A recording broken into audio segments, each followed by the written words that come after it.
अस्सलाम वालेकुम dear students, I hope आप सब खैरियत से होंगे। बच्चों, आज का हमारा अनवान है लोमड़ी और सारस। पिछली क्लास में हमने पढ़ा था कि किसी जंगल में एक लोमड़ी रहती थी और एक दिन ये लोमड़ी पानी पीने के लिए एक नदी के पास पहुंची। अचानक से उसकी नज़र एक मछली पे पड़ी। फिर लोमड़ी ने सोचा कि पहले मैं ये मछली ही खा लेती हूँ और उसके बाद आराम से फिर पानी पी लेती हूँ। तो लोमड़ी मछली को पकड़ लेती है और खाने बैठ जाती है। मछली खाते खाते उसके गले में एक कांटा फंस जाता है।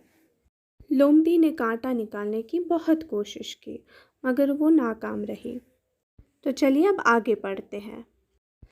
उसी नदी के किनारे एक सारस रहता था। लोमड़ी घबराई हुई उसके पास पहुंची और कहने लगी, सारस भाई, मेरे गले में मछली का कांटा फंस गया है। तुम्हारी गर्दन अल्लाह ने लंबी बनाई है, इसलिए तुम मेरी मदद करो और मेरे गले से कांटा निकाल दो। मैं तुम्हारा ये एहसान ज़िंदगी भर नहीं भूलूंगी और तुम्हें मुंह मांगा इनाम भी दूंगी। कहते हैं इसी नदी के पास एक सारस रहता था। सारस बोलते हैं क्रेन को। फिर ये लोमड़ी इस सारस के पास पहुंच जाती है और कहने लगती है कि भाई, मेरे गले में एक कांटा फंस गया है। सिर्फ आप ही ये कांटा निकाल सकते हो, क्योंकि अल्लाह ताला ने आपकी गर्दन लंबी बनाई है। आप मेरा ये कांटा निकाल दो, मैं आपका एहसान ज़िंदगी भर नहीं भूलूंगी और आपको मुंह मांगा इनाम भी दूंगी। सारस ने कहा, बहन तुम घबराओ नहीं, मैं अभी तुम्हारे हलक से कांटा निकाल देता हूँ।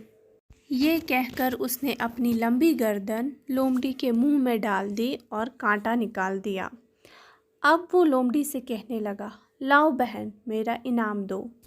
फिर सारस लोमड़ी से कहने लगता है कि बहन तुम घबराओ मत, मैं तुम्हारी मदद करता हूँ।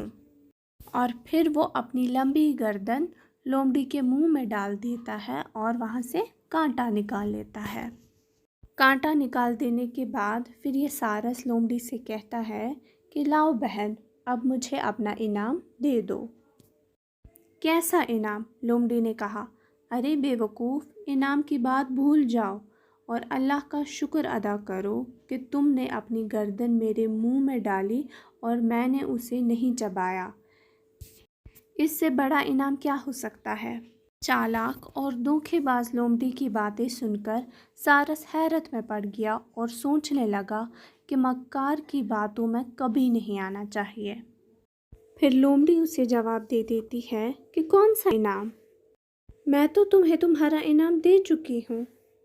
तुम तो बस अल्लाह का शुक्र अदा करो कि जब तुम्हारी गर्दन मेरे मुंह में थी तब मैंने तुम्हें दबोचा नहीं और उस वक्त मैंने तुम्हारी जान बख्श दी। इससे बड़ा इनाम क्या हो सकता है तुम्हारे लिए?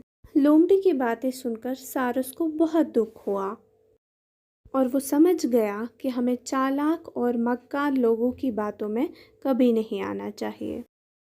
बच्चों, इसी के साथ हमारी ये क्लास ख़त्म होती है। अब इंशाल्लाह हम अगली क्लास में मिलेंगे। तब तक दीजिए इजाज़त। खुदा हाफिज़।